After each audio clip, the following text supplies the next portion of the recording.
táto príležitosť sa nedieje často. My sme si dovolili urobiť takú vec, že sme si na mieste, ktoré kedysi bolo veľmi zaujímavé z hľadiska umiestnenia štátneho žrebčínca, ktorý tu bol do 75. roku, od roku 1859. Pýtam sa preto, lebo toto je historik miestny, ktorý spomínal lepšie ako ja. Tak sme si dovolili vás pozvať na odhalenie pamätnej tabule, ktorej text vymenúva všetky veci, ktoré sa tu diali, ktoré súvisia s touto lokalitou, ktoré súvisia aj s takým našim patriotickým označením Koňare, lebo to nie je nezaujímavá vec, myslím, pre väčšinu Prešovčanov, takže trošičku to aj tú situáciu objasňuje a popisuje stav vecí, ktorý tu teda bol. Toto chápeme ako taký prvý moment toho, čo sa bude ešte aj v budúcnosti tu budeme diať, že tu vytvoríme nejaké pekné miesto, ktoré bude mať jednak výtvarnú úroveň kvalitnú, bude mať aj spomienkou takú reminiscenčnú úroveň a zároveň aby ľudia vedeli, o čo tu vlastne kráča, o čo proste vyšlo aj pri tom pomenovaní Koňare, aj o tom, ako to vzniklo a tak ďalej, takže asi toľko to. Ešte ku tej situácii, začali sme to vybavovať so Slavom aj s pánom doktorom Holakovským. V 2019 roku bola tam fúga, dvojročná fúga, tam bol ten COVID a tak ďalej, trošku to sa spomalilo a nakoniec sa podarilo teda tak, že sme v tejto situácii a máme to proste tu zrealizované tak, asi ako sme mali predstavu. Tak. Ešte časovo sme mali... časovo sme trošku mali inú predstavu, to je pravda, aj dnes, no ale bohužiaľ je november, tak to si pevne poradíme. Ale asi tak, no, to by ešte keď nepomáli. Plánovali sme to ukončiť v auguste, keď je teplo, ale vyšlo akurát tak, ako sme nechceli. Ja len troška, čo sme stihli ešte urobiť. Čiže, vážené dámy, vážení páni, začnem starým arabským príslovím. Šťastie sveta je v sile tela, na srdce ženy a na chrbte koňa.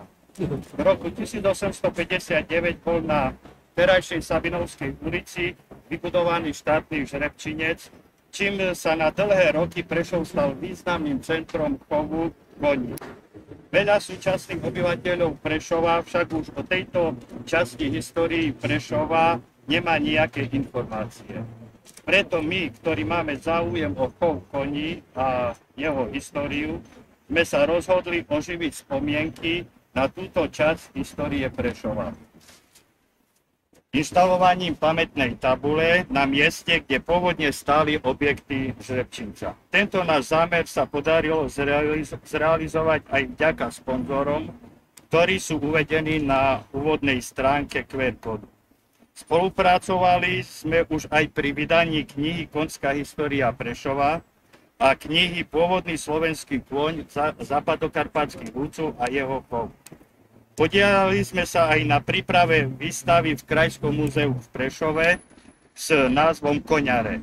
Po tejto výstave bol vydaný aj katalóg s rovnakým názvom a obsahom Koňare. Našimi spolupracovníkmi bol inžinier Jan Demeter, doktor Peter Holakovský, Slavomír Hitrik, moja osoba, inžinier architekt Miroslav Macejko a magister Igor Lazor. Za sponzorov môžem spomenúť komunitnú nadáciu Veľký Šariš, Mil Agro Prešov a Stoa architekti. Ďakujem.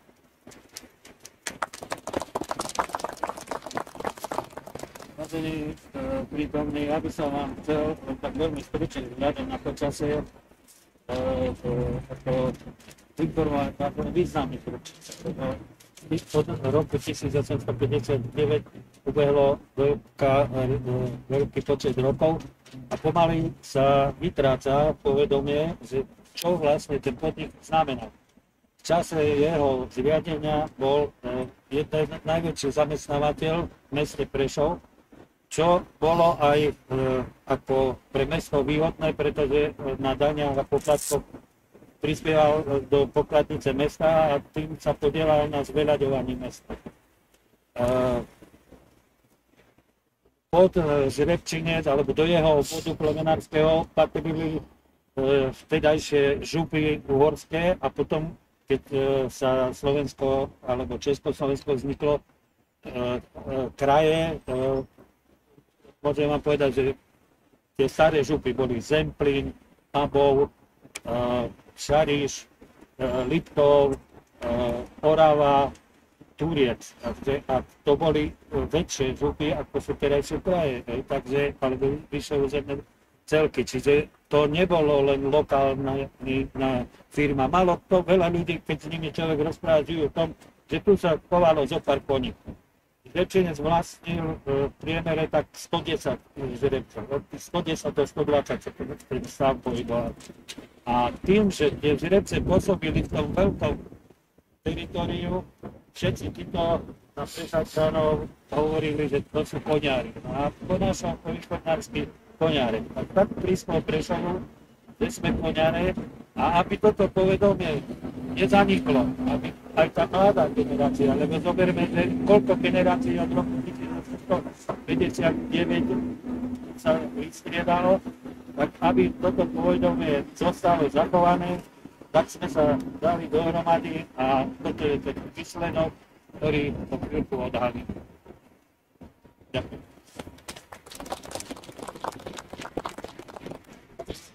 Vystupujeme go ďalej. Ešte jednu vec som zabudol povedať.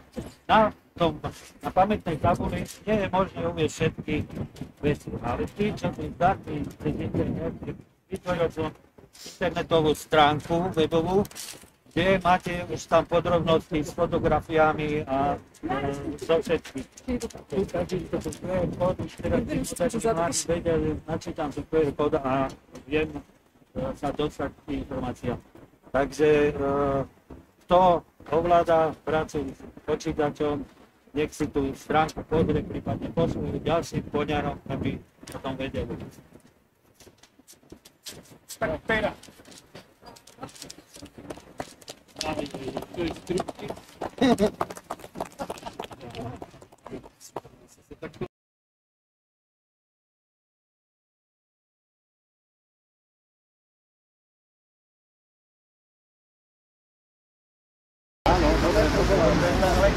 Keby sa stretlo, že to kropí. Aby som vás neustrelil.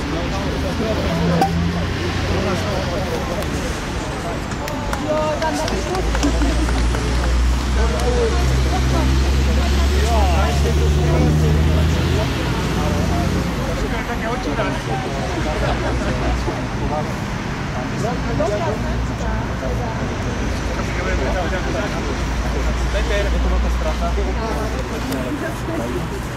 Sa porteku mi doniesť, koľko mi... Dobre. Hore. Ja nechcem. Aha, Tu by si nepovedal. Aha, máš. Zorne. Hej, no. Nič, to chlapíš. Ešte raz som Markízu. Komu môžem? Ešte raz. Škoda Šapanského.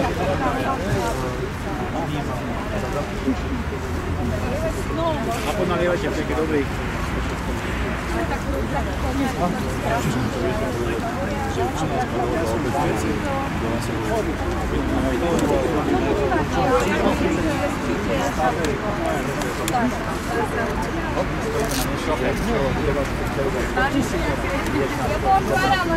Môžeme na verejnosti prísť? Dobrá otázka.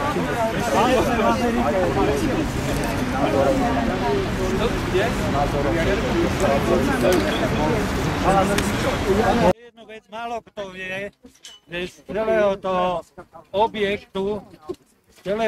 objektu Žrebčinca sa zachoval len kus oplotenia múry tu hore, keď tu hore tým chodníkom pôjdete. Tak tamto pôvodné nič iné nezostalo.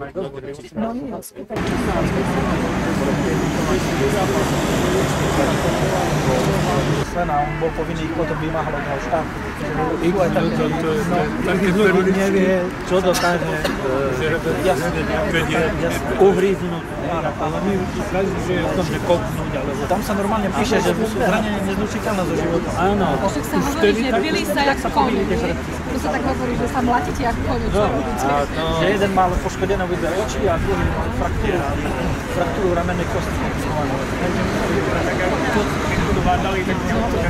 To sú také periličky. Ja som bol recenzent, stalo sa, že sa nám odviazal žrebec a dostal sa tým mesiacom, že nám veci, ja som hovoril, že tam veci poupravoval a si dovolil siahnuť.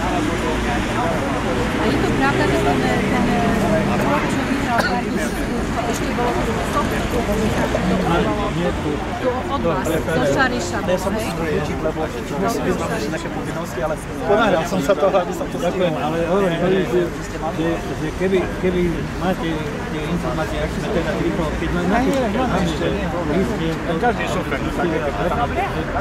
aby to bolo dostupné podať. Ja s takovej hrdosťou robím tú vnitroslovenskú výstavu koní u nás, viete, veľkú návštevnosť, ale plemenných zvierat aj ľudí, lebo tá tradícia tu je medzi nami. No. To máte na zámku? Tak pán doktor nám posuduje. Taký objekt. Zachránte slovenskú Bedovicu. Toto je národniarstvo. Dýchalo, aby to malo patinu. A toto je Prezapadne, to je rýchlo rastúci strom. Aj Ilišňaty to nemajú čo robiť. Ginkoj, nech sa páči, Ginkoj, som viete o tom. Ja som Zima počerešňa aj na to. Ja by som si neodišla. tu nie, to je tak Plné ruky, bo sme všetko zbavdali. Ďakujem ti za tú matku. už od 71. roku nakoniec stanoveného a v 75. bol likvidovaný budova ako objekt celý.